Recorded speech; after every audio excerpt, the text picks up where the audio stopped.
What is up, YouTubes? We are here to jump into the spoilers we got for today, Thursday, March 25th, for Strixhaven. And these Strixhaven spoilers are pretty fantastic. We're getting a little insight into the enemy color pairings. We're starting to see a bit of what the Elder Dragons are doing and get to know more about magecraft, the new mechanic in the set. So jumping into these show lands, it's the enemy cycle of show lands or reveal lands or hand lands, whatever they're called. The artwork looks fantastic. I mean, you've seen one, you've seen them all, but like the ability wise, right? Functionality, you get it. I like that they have like one line flavor text. I like that the artwork looks amazing. I can only imagine that the full art of these things looks tremendous, but we can move on, right? We get it. Moving on to Shadrick's Silver Quill, our first Elder Dragon we get to scope out for the Orzhov school. Silver Quills, makes sense that it's after his name. But this is a pretty epic looking artwork. The full borderless one looks pretty sweet. So he's for 5 mana, 3 white black. You get a 2/5 flying double strike. All right. Beginning of combat on your turn, you may choose 2. Each mode must target a different player. You create a 2/1 white black flying creature token, Inkling creature token with flying. 4 target player draws a card, loses a life. 4 target player puts a 1/1 counter on each creature they control. So all these things you really want to target yourself with. But if you're a two-headed giant, if you're a two-headed giant, you were doing some work. The only way you would really choose the second one is if, or you would choose a second option, is if the second one would have your opponent lose the game. If they're at 1, you'd be like, you know what, buddy, I'm looking out for you. Draw a card, lose a life. Thanks for playing. But Shadrick's is here. Got this like really distinct chin. You know, not used to dragons having such distinct chins, but here we go. Moving on. Right, yeah, let's move on. Okay, Storm Kiln Artist, 2/2. For 4 mana, not that great. What's the deal? Well, he gets +1/+0 for each artifact you control, and he creates artifacts. He creates treasure tokens every time you cast or copy instant or sorcery. Boom. Treasure. It's pretty neat. Now we get to move on to the gold cards, which gives us some insights into what the enemy color pairs are doing. I was kind of hoping some would be a bit more unique to what the enemy color pairs typically do, but overall, still pretty excited about the set. And these are just starting to, like, this is the tip of the iceberg. You want to read into it, but you also can't read too much into it because who knows what else Wizards has up their sleeve. So our white-red color pairing is focused on spirits. Magecraft heroes are spirit creatures. Now gain, tap it, deal 1 damage to each opponent. Again, if we can play two-headed giant, there's going to be a lot of fun craziness happening. But we don't know if we're going to get there. So white-red, it's not like fully aggro. It's still kind of aggro though. Right, pinging, but you could see the spirit focus could easily be the Orzhov in another set, but nope, white-red is focused on the spirit synergies here. Now, blue-red, still pretty much like spells matter, but in a way the whole set is spells matter in Magecraft, which then gets me thinking, I'm really curious how each archetype balances, at least from a limited perspective, how are they going to balance creatures versus non-creatures? Or they're going to be a lot of spells that create creature tokens and such to give you the magecraft ability but not take away from your needing to add to the board or go wide or however it's going to get handled. How did I get started on this? Blue-red.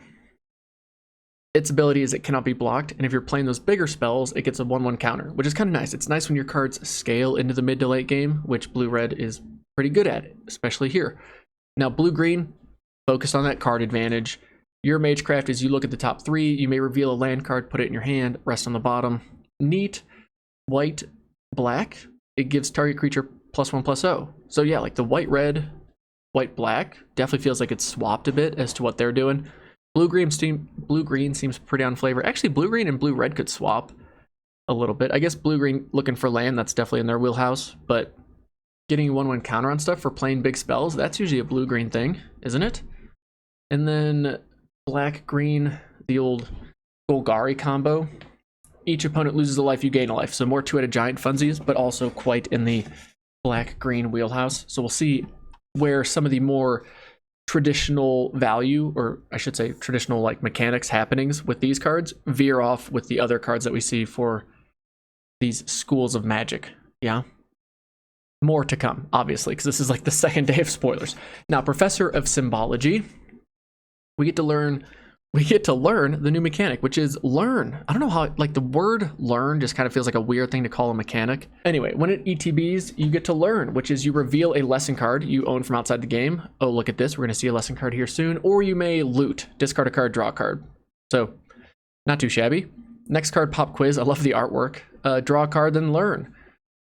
See, if it was called Study, this would be the perfect card. Because it'd be like, draw a card, then you study, which is what you needed to do before the pop quiz came. But now that you realize it came, well, better catch up. Pest Summoning, here's our first learn or lesson sorcery we get to see. So it creates 2 1/1 black and green pest creature tokens with when this creature dies, you gain a life. So here's my initial reaction to lessons, is they almost have this really awkward linked companion, where I'm hoping most the learn or lesson cards are these, where it's like, it's not game breaking by any means, it's just, hey, it gives you access to another card.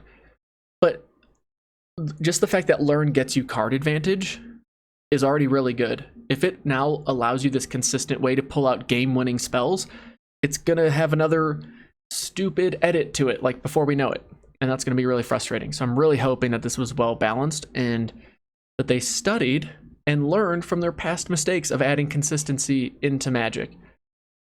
But overall, from a limited perspective, it feels pretty fun, and it feels like lessons are going to be really powerful just from a card advantage perspective. Even if they're overcosted and inefficient, the fact that you have something to do and have multiple options in your hand in limited is often a huge advantage. Now we get to see a rare, Confront the Past, for black and X. Okay, I'm already like a little hesitant, like here's a lesson that could easily be a tale of what's to come and how it's overpowered. But choose one, return a Planeswalker card with mana value X or less from your graveyard to the battlefield. That seems kind of good. To remove twice X loyalty counters from target Planeswalker and opponent controls. Seems pretty whatever. X and its mana, like you basically pay an extra black mana to return Planeswalker from your graveyard to the battlefield. Seems abusable. But then again, like everything's abusable in Commander, right? So let's not get too ahead of ourselves. Eager first year. It gets +1/+0 till end of turn when you magecraft it. Here's our buy a box, or not buy, yeah, bundle promo, the booster bundle promo. Archmage, Emeritus, Magecraft, draw a card. That's gonna be pretty good for limited. Hey, you just cast a spell, draw another card. Easy way to get ahead in limited. Now we see the buy a box promo, which is Dragon's Guard Elite. It's a 2/2 for 2. Don't mind if we do. Magecraft, it gets a 1/1 counter, and then you can pump 6 into it to double the number of counters on it. So yeah, again, strong for limited, card that scales into the late game. Easy peasy. We get to see the full border Professor Onyx. Love it. Liliana looking dope. And then we see Rowan and the flip card. I was like, ooh, what's the flip card? Oh my god, it's Will. What? They're on the same card, but like they're different sides. Big fan of it. I don't know how strong it's going to be. I feel like Rowan's kind of weak. Instant and sorcery spells cost 1 less to cast. Her brother gives you the same ability. Why is hers... Okay, hold on. Why is her text only taking up 1 line and his is taking up 2? Don't get that. Anyway, her +1 deals 1 damage to each opponent, more to it a giant value. But if you've drawn 3 or more cards this turn, she deals 3 damage to each opponent instead. That's not too bad. And then you get an emblem -4. Whenever you cast an instant or sorcery, pay 2 to copy it. That's kind of good. That's kind of good. +1 for Will, up to 1 target creature has base power and toughness 0/2 till end of turn. Sure. Oh, until your next turn. Even better. -3, draw 2 cards. Not too shabby. -7, exile up to 5 permanents. For each permanent exiled this way, its controller creates a 4/4 blue-red elemental creature token. I always like that you can like kind of hit yourself or hit them just depending on the situation you're in. I like the flexibility there. How's the normal version look? Oh, they both look pretty dope, honestly. I always like to see what the full borders look like, but I'll be honest, when I'm building a deck, I don't like having a lot of full border cards in it. It's like overwhelming. It's like if every card in my deck looks fancy, then they all just kind of look out of place. It's like I need a majority of cards to look normal, and then that helps those few unique ones I have really shine, as opposed to all of them just looking shiny or fancy. You know what I mean?